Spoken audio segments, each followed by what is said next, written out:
Biblia nag-ingon, kung aduna kay kabalaka o problema diya karon, ihatag ng tanan diya sa Ginoo, kay siya mo tabang kanimo. Nakita sa Ginoo ang imong sitwasyon, igsuon. Itugyan ang tanan.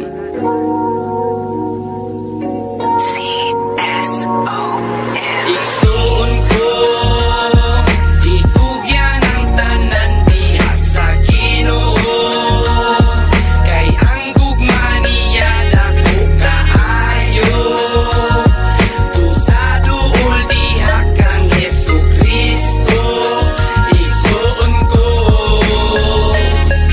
Padayon lang igsuon ako kang suginlan, ngang Diyos labing gamhanan di Diyos kabiyaan. Bisag usap ay problema gatubang nimo karon, nakita sa Ginoo ang imong sitwasyon.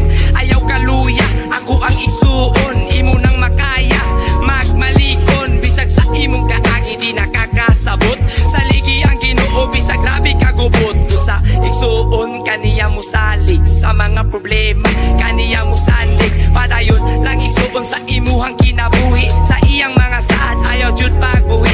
Bisag unsa pa na ang imong problema, saling sa iyaha dili mabalaka. Bisan unsa pa na ang imong sitwasyon, maayo ang Ginoo sa tanang panahon. Igsuon ko, itugyan ang tanan diha sa Ginoo, kay ang gugma niya dako kaayo.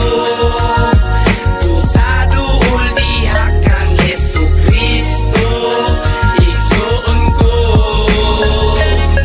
Tungod sa iyang gugma makabadayon ka, bisan na ay problema makasugat ka. Bisan usay may tabo dili maluyahan, kay masaligan man ang iyang pangalan. Dako kog pasalamat sa pagkamaayo mo, kinsa raman ko para higugmaon mo. Luyo sa kapakyasan, luyo sa kasalanan, tinuod na gugma ako ang nabatunan. Kay ikaw nga Diyos kay matinud-anon, ang imong mga saad imo jung tumanon. Ang imuhang gugma kahibulungan, lahumpas kadagatan pasinati sa tanan. Bisan unsa pa na ang imong problema, saling sa iyaha dili mabalaka. Bisan unsa pa na ang imong sitwasyon, maayo ang Ginoo sa tanang panahon. Igsuon ko,